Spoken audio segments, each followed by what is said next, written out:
The anime is generally the best way to consume a story. Think about it. It always has more advantages than the manga. Sound, music, voice acting, animation, and dozens of artists. So in theory, it should always be the better experience. But that's not always the case. First, however, let's talk about the anime. When we think of great animation, we think of this.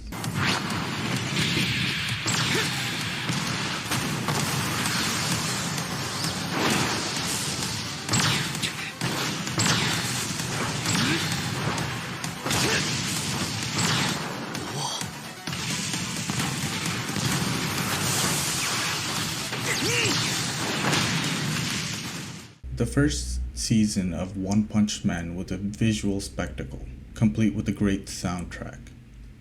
It had two things going for it: an insane source to draw inspiration from, and a studio that could actually match that energy. One Punch Man is often considered peak when it comes to animation quality. Generally speaking, the difference in quality between an anime and a manga is huge. So why then is the One Punch Man manga right there beside the anime in terms of quality? That's because of one man, Yusuke Murata. And to talk about him, we need to talk about the manga. The manga doesn't just tell the story, it frames it. Every panel feels intentional, almost like a storyboard.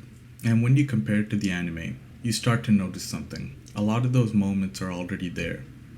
The perspective, the motion, the sense of speed.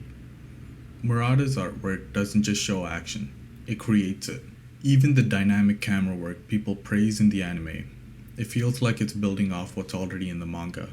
His panels already feel like moving camera shots. It's almost like the manga is directing how the anime should look. The anime didn't have to invent that energy, it just had to keep up with it. And that's the hard part, because when your source material already feels animated, you don't just need good animation, you need consistency. This isn't normal. Generally, the anime is far better than the manga, but this is a rare case where the manga and anime were neck and neck, until the manga eventually outdid the anime. But what happens when a manga is the definitive way of enjoying a piece of content? That's what happened with Eyeshield 21.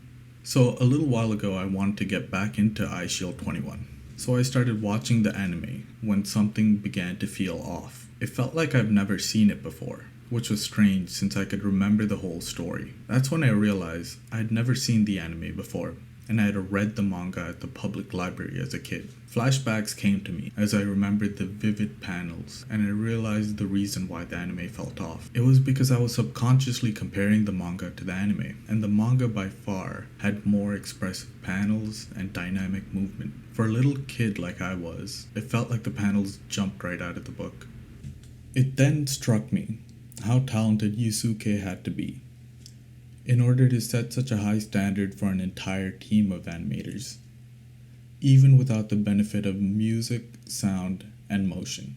It also displays the incredible amount of work animators have to do. Think about it. Every panel of the manga accounts for 5 to 10 seconds of the anime.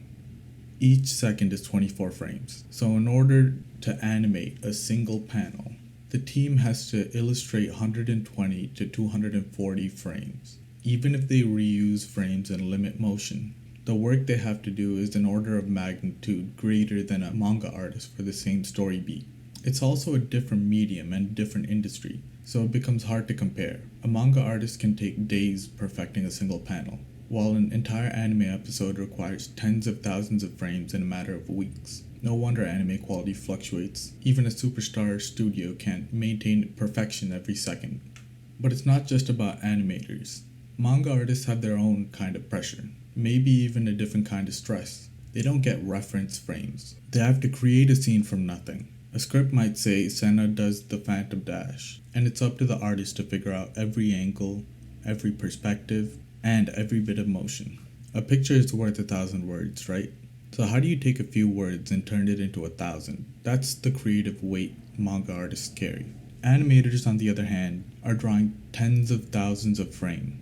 Sure, most of it is bridging gaps between images that already exist on the page, but it's grueling.